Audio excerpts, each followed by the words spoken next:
ini karena kemarin ibu dapat laporan dari salah satu temanmu. Sebelumnya ibu mengatakan setiap orang itu pernah melakukan suatu kesalahan dan bukan kamu satu-satunya yang pernah melakukan kesalahan itu. Jadi ibu berharap nanti ketika pembicaraan ini kamu berkata jujur kepada ibu. Ya, Bu. Oke, kemarin kamu pulang jam berapa? Oh, kemarin saya itu pulang jam 12 Bu, pas istirahat kedua. Kamu pulang jam 12, kamu lewat mana Arjuna? Saya kemarin pulang lewat kelas 10 belakang Bu, pagar yang agak tinggi itu. Pantesan kalau kamu lewat depan kan berarti sebenarnya itu kan nggak boleh toh, ada yang menjaga di sana dan sesuai dengan peraturan sekolah itu kan kamu harus pulang jam 3 dan kalau pulang lebih awal harus orang tua yang menjemput. Iya. Oke, mengapa kamu melakukan itu? Karena saya kemarin bosan Bu berada di kelas dan juga akhir-akhir ini kelas rasa agak panas banget Bu. Jadi saya pulang lebih awal dan juga waktu kemarin ada guru yang nggak masuk, jadi itu jam kos Bu. Akhirnya saya memutuskan untuk pulang. Memang benar ya, akhir-akhir ini itu panas dan ketika tidak ada gurunya itu memang membosankan.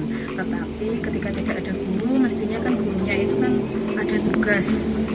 Mungkin beliau masih ada kepentingan, makanya memberi tugas kepada kalian. Tetapi ketika kamu pulang memanjat pagar, berarti kan kamu memanjat pagar ya? Itu berisiko atau tidak? Ya itu sebenarnya berisiko juga Bu Bos ya, karena saya itu bisa jatuh pada waktu saat memanjat. Ya, di sini saya tidak mencari siapa yang salah, tetapi kita mencari solusinya bersama-sama.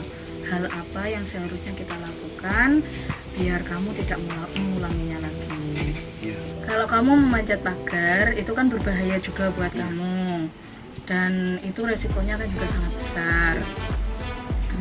Selain kamu jatuh, mungkin ketika kamu tergesa-gesa pulang itu kan bisa terjadi apa-apa sama kamu. Saya juga sempat kepikiran seperti itu Bu, untuk kemarin ya lompat pagar. Iya. Menurutmu apa yang kamu lakukan itu suatu kesalahan atau tidak? Iya, saya sadar bahwa itu sebuah kesalahan yang saya buat seperti itu.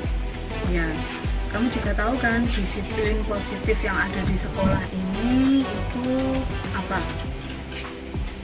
Itu Bu, apa itu namanya, pulang jam 3 lewat gerbang depan, dan apabila kita mau pulang terlebih dahulu kita harus jemput kedua orang tua. Oke, baik ya, berarti kamu tahu bahwa disiplin sekolah itu harus ditaati oleh semua warga sekolah. Iya. Dan ketika kamu memanjat pagar seperti itu kan juga berbahaya, juga berisiko. Menurutmu apa yang akan kamu lakukan setelah ini? Saya akan berjanji pada diri saya sendiri terutama, dan saya tidak akan mengulangi itu lagi, dan saya juga mau minta maaf pada Bu Afifah dan kedua orang tua saya di rumah nanti. Setelah ini saya juga akan bilang kepada wakil kurikulum kalau jika ada guru yang kosong untuk ditunggui oleh guru-guru piket. Terima kasih Arjuna, semoga kedepannya kamu lebih baik lagi. Minta maaf Bu. Iya, sama-sama.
Berdoa selesai.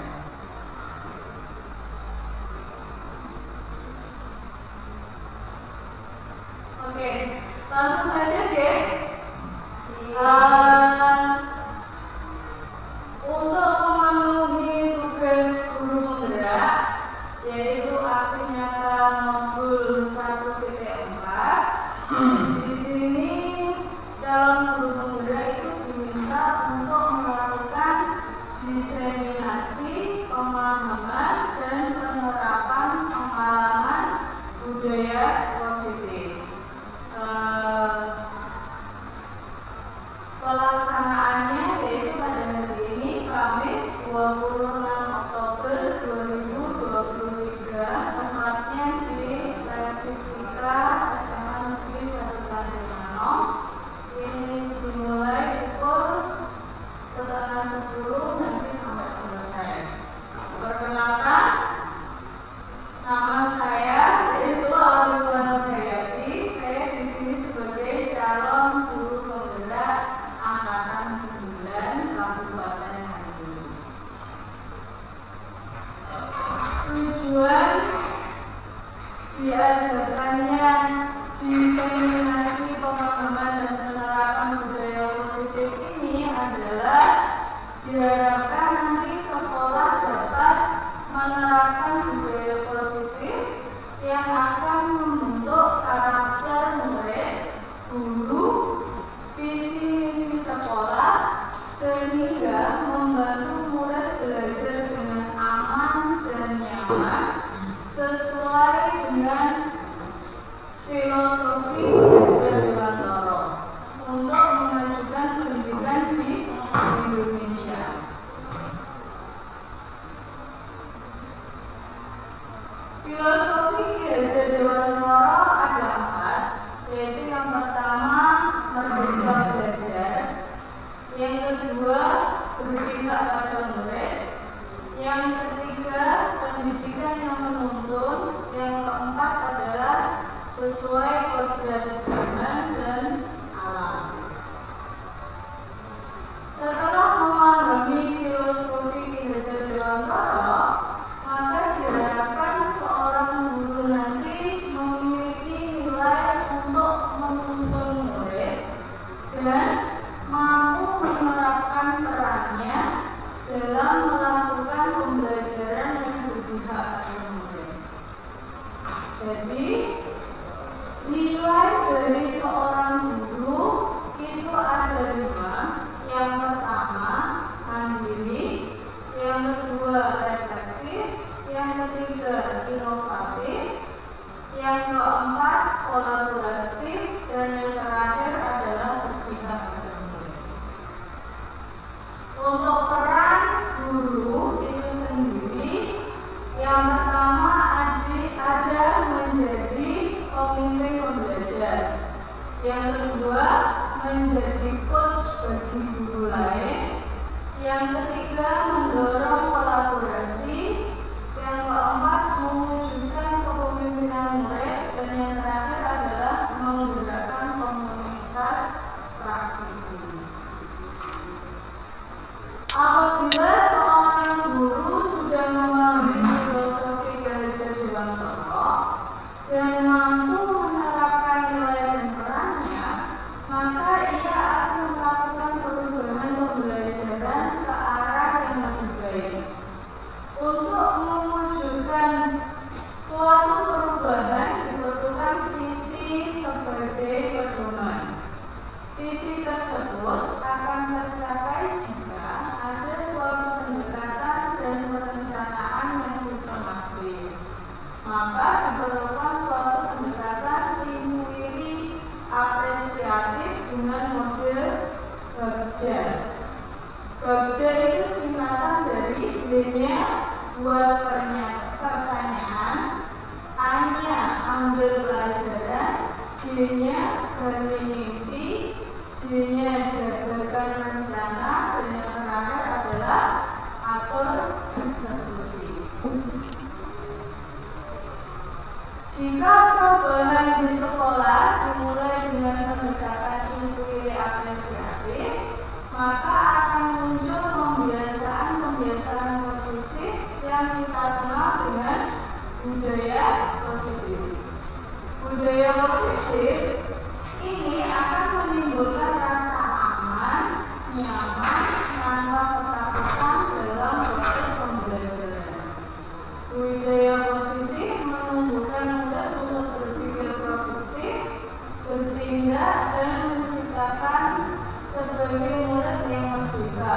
sehingga lebih mandiri dan bertanggung jawab.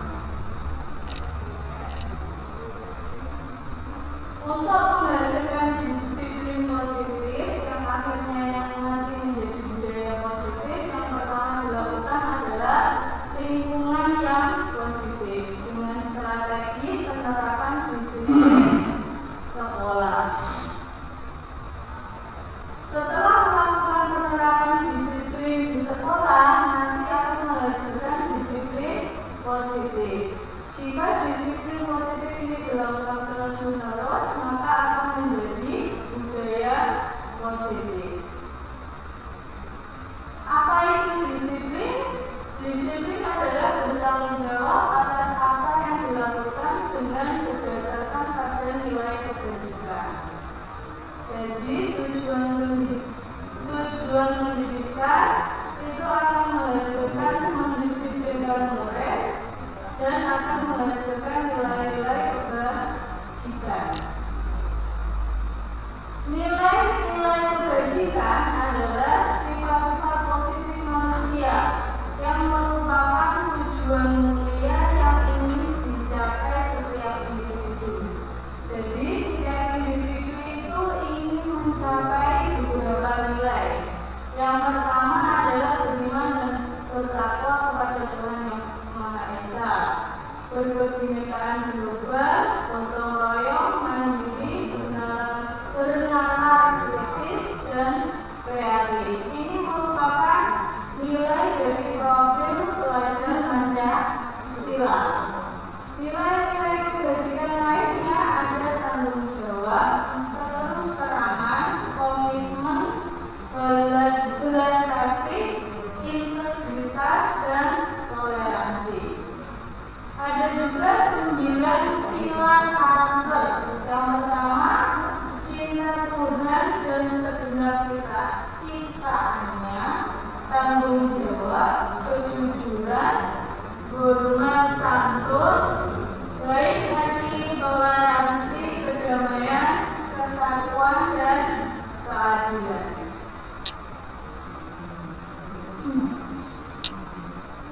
Dari nilai-nilai kebajikan universal yang akan dipenuhi oleh setiap individu, itu nanti akan ada motivasi perilaku manusia.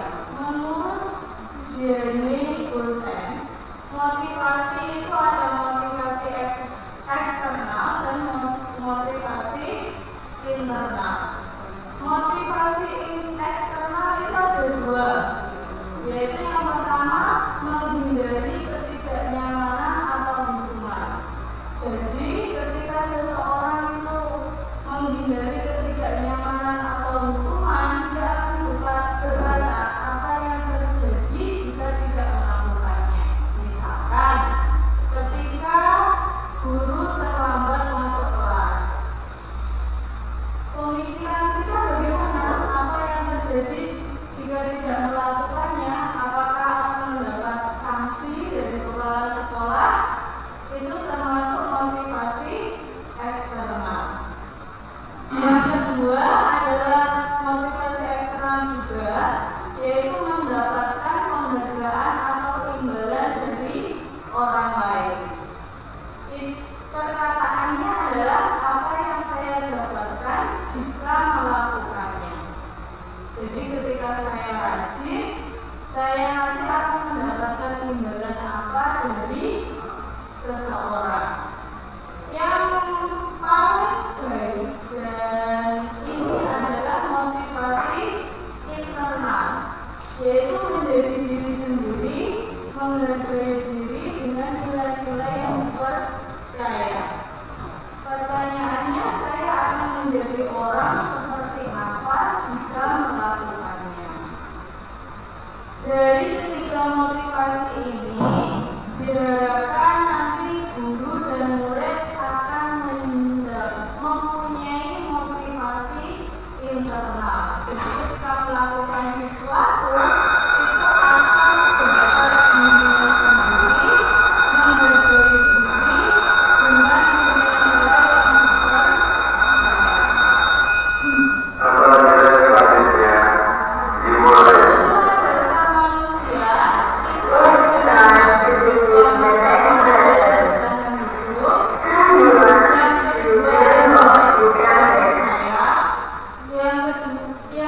ketiga adalah kebebasan, yang keempat kesenangan, dan yang kelima adalah penguasaan.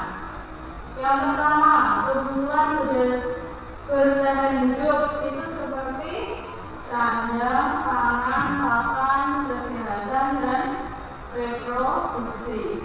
Kasih sayang dan rasa diterima, setiap orang pengen kayak ini ya, dapat kasih sayang dan rasa diterima, yaitu kebutuhan psikologis seperti hubungan sosial, menerima dan memberi kasih sayang, diterima dalam kelompok. Yang ketiga adalah kebebasan. Kebebasan ini biasanya didapatkan dari anak-anak. Murid kita kan SMA ya, kebanyakan itu mereka pengennya bebas.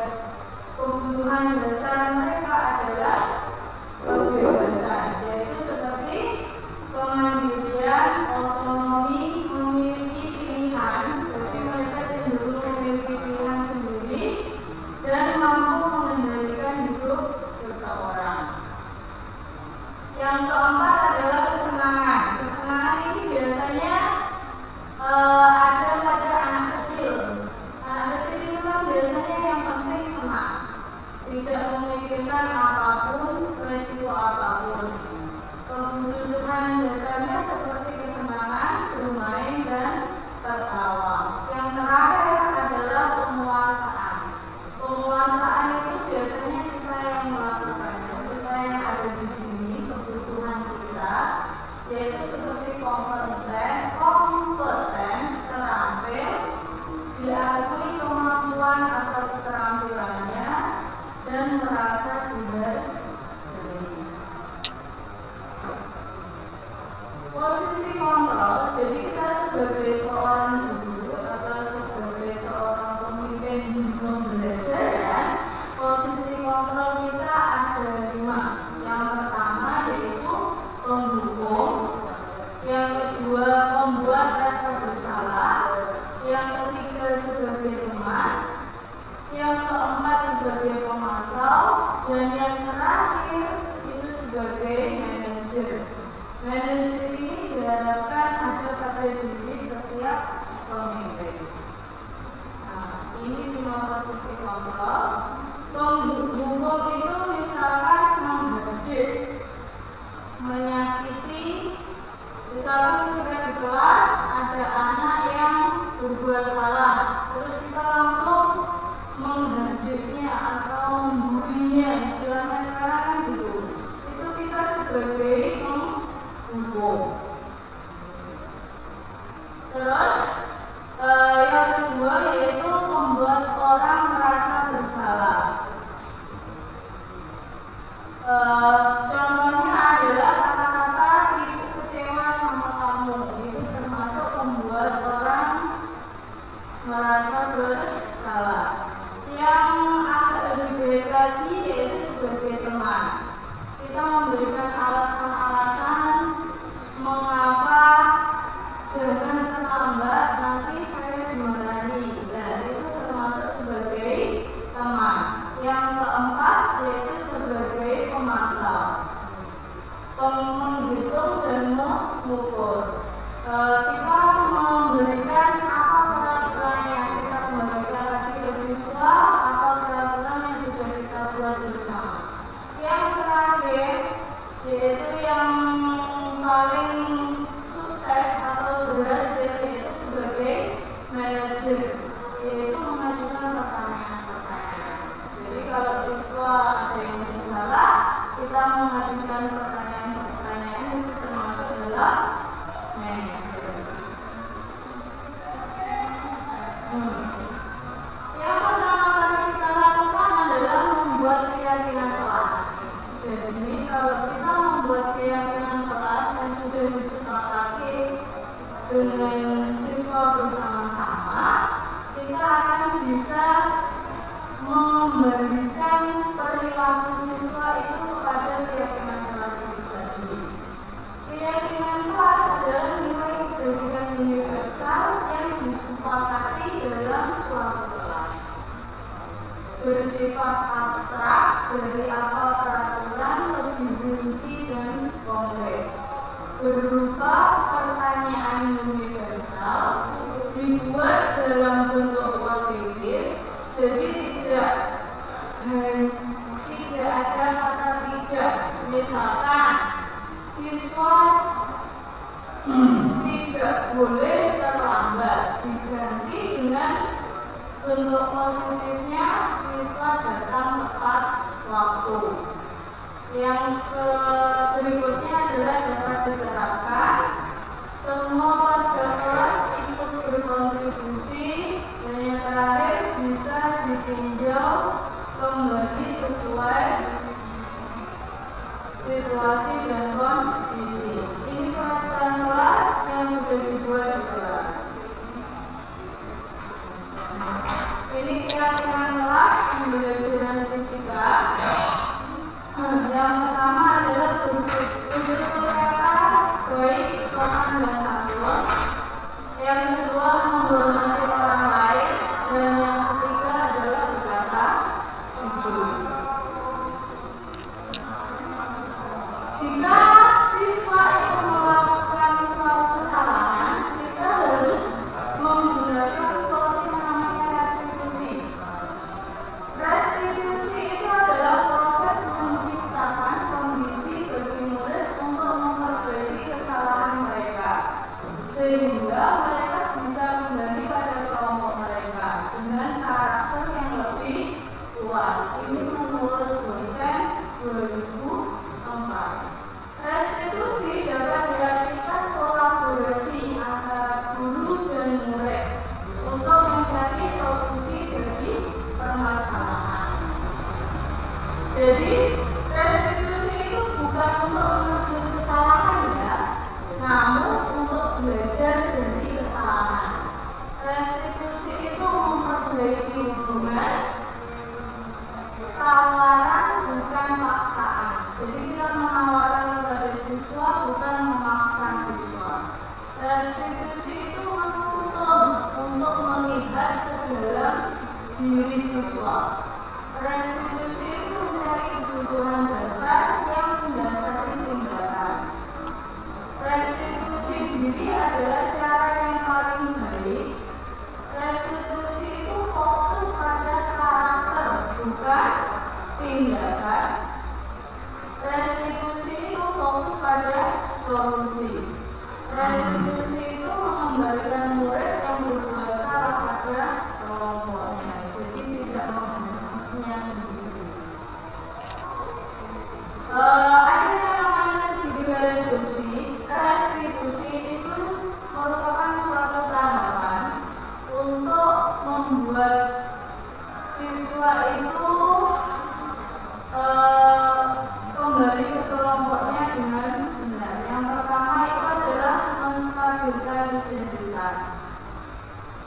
Menstabilkan identitas itu seperti kita memberikan omongan kepada siswa. Kamu tentunya punya alasan mengapa melakukan ini. Saya juga pernah melakukan seperti ini, bukan hanya kamu yang melakukannya. Yang kedua adalah validasi tindakan yang salah.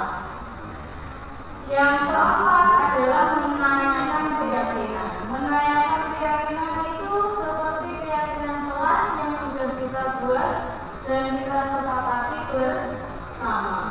Nah, ini contoh dari penerapan studi restitusi yang sudah pernah saya lakukan. Mohon disimak.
sudah sampai akhir. Yang terakhir ada kesimpulan dan refleksi. Demikian penjelasan dari saya. Kita sudah membahas tentang penerapan budaya positif di sekolah ini dengan menumbuhkan motivasi internal dari dalam diri, berusaha merubah memposisikan diri sebagai pendukung dengan merubah menjadi teman atau pemantau, atau bahkan kita akan berusaha menjadi seorang manajer. Setiap permasalahan siswa bisa kita selesaikan dengan segitiga restitusi, sehingga nanti diharapkan di sekolah akan tercipta budaya positif. Demikian diseminasi penerapan dan pemahaman budaya positif yang telah saya lakukan. Terima kasih kepada Bapak Ibu Guru yang telah menyempatkan waktunya untuk hadir di sini. Wassalamualaikum warahmatullahi wabarakatuh.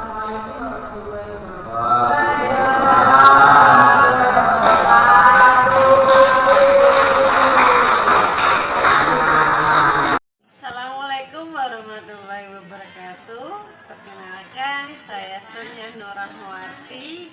Saya guru bahasa Indonesia dari SMA Negeri 1 Tanjung Renung. Alhamdulillah, terima kasih atas pemaparan materi yang sangat bermanfaat dari Bu Afifah tentang bagaimana budaya positif bisa diterapkan di SMA kita dan di sekolah kita. Banyak sekali yang dapat saya pelajari selain tentang budaya positif, bagaimana metode kontrol bagi siswa dari seorang guru, jenis-jenisnya, dan bagaimana sih harus kita lakukan, apa yang lebih baik kita lakukan, jadi lebih tahu lagi. Terima kasih, sangat bermanfaat sekali ilmunya, dan semoga banyak-banyak ilmu lagi yang bisa di-sharing kepada kami sebagai guru, sehingga dapat membantu kami dalam menangani atau mendidik, mendampingi siswa lebih baik lagi. Terima kasih. Wassalamualaikum warahmatullahi wabarakatuh. Assalamualaikum warahmatullahi wabarakatuh. Perkenalkan, saya Erina Nur Aziza dari kelas 11-1. Di sini saya akan memberikan pesan dan kesan selama diajar oleh Bu Afifah. Kesan saya selama diajar oleh Bu Afifah adalah cara mengajar beliau itu sangat mudah dimengerti, karena saat beliau mengajarkan atau menjelaskan materi-materi itu secara rinci, detail, dan tidak bertele-tele. Pesan saya untuk Bu Afifah, semangat terus Bu Afifah sebagai guru penggerak. Sekian dari saya. Wassalamualaikum warahmatullahi wabarakatuh.